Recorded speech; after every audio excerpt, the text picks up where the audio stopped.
Hello guys, അങ്ങനെ സിംഗപ്പൂരിൽ നമ്മുടെ വീണ്ടും ഒരു ഓഫ് ഡേ വന്നിരിക്കുകയാണ്. ഇന്ന് നമുക്ക് പ്രത്യേകിച്ച് പരിപാടിയൊന്നും ഇല്ലാത്തതുകൊണ്ട് തന്നെ അതിരാവിലെ ബാഡ്മിൻ്റൺ കളിക്കാൻ വേണ്ടിയിട്ട് പോകാൻ വേണ്ടി പ്ലാൻ ചെയ്തിരിക്കുകയാണ്. അങ്ങനെ ഒരു കോഫിയൊക്കെ ഉണ്ടാക്കി പെട്ടിയൊക്കെ പാക്ക് ചെയ്ത് സൈക്കിളൊക്കെ എടുത്ത് നമ്മളെ സ്ഥിരം ഹോം ഗ്രൗണ്ടായ ബാഡ്മിൻ്റൺ കോർട്ടിലോട്ട് പോയിക്കൊണ്ടിരിക്കുകയാണ്.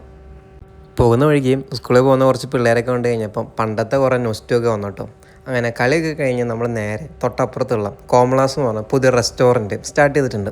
അവിടെ പോയിട്ട് നമ്മൾ ഒരു ഫ്ലാസ്കിൽ കോഫി എല്ലാം മേടിച്ചു. 4 പേർക്ക് ഇനഫ് കോഫിയൊക്കെ ഉണ്ടായിരുന്നു കേട്ടോ.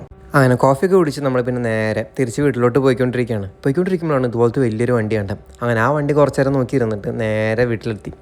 അങ്ങനെ കുളിയൊക്കെ കഴിഞ്ഞ് പിന്നെ നേരെ പോയത് കിച്ചണിലോട്ടാണ്. എന്തെങ്കിലും ബ്രേക്ക്ഫാസ്റ്റിന് കഴിക്കണ്ടേ. ഇപ്പോൾ ഞാൻ സ്ഥിരമായിട്ട് കഴിക്കുന്ന ഒരു എളുപ്പമുണ്ടാക്കാൻ പറ്റുന്ന ഒരു ബ്രേക്ക്ഫാസ്റ്റ് തൊട്ടത് നമ്മുടെ തൈരും പിന്നെ 4 പുഴുങ്ങിയ മുട്ടയും. ഇത് ഒരു ഹൈ പ്രോട്ടീൻ ബ്രേക്ക്ഫാസ്റ്റ് എന്നൊക്കെ വേണമെങ്കിൽ പറയാം. അങ്ങനെ അതൊക്കെ സെറ്റ് ചെയ്ത് കുറച്ച് നമ്മുടെ മുളക് പൊടിയൊക്കെ ഇല്ലേ, പൊടിയല്ല കുറച്ച് ഫ്ലേക്സൊക്കെ ഇട്ട് പിന്നെ നേരെ ഹോളിലോട്ട് പോയി. ഓൾഡ് സ്കൂൾ ബോയ്സിൻ്റെ വീഡിയോ ഒക്കെ കണ്ട് അതങ്ങ് കഴിച്ചിരുന്നു. അപ്പോൾ അടുത്തൊരു വീഡിയോയിൽ കാണാം.